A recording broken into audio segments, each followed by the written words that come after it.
For more Marathi cinema and gossips, hit the bell icon and never miss a video from Lehre Marathi. Marathi सिनेसृष्टीतील अभूतपूर्व यश कमावणारा सैराट या चित्रपटाचा Kannada remake Manasu मल्लिगे लवकरच प्रदर्शित होतोय। मनसू मल्लिगेचे चित्रीकरण पूर्ण झाले असून या चित्रपटाचा ट्रेलर सुद्धा खूप गाजतोय। चित्रपटामधील कन्नड भाषेतील जिंगाट या गाण्याने सुद्धा लोकांना याड लावलंय। मनसू मल्लिगेमध्ये आकाश ठोसर नसला तरी रिंकू राजगुरू मात्र प्रमुख भूमिकेत आहे। केवळ दुसरा चित्रपट असला तरी सैराट चित्रपटाने तिला एका रात्रीत स्टार केले होते।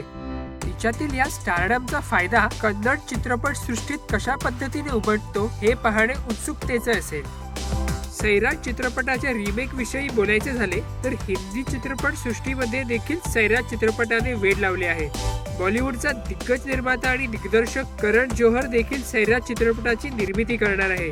त्याच्या चित्रपटामध्ये नायक नायिका कोण असणार आहे हे अद्याप गुलदस्त्यातच आहे। तर सैराटचा हा कानडी रिमेक तुम्ही पाहणार का? आम्हाला कमेंट्स मध्ये नक्की कळवा।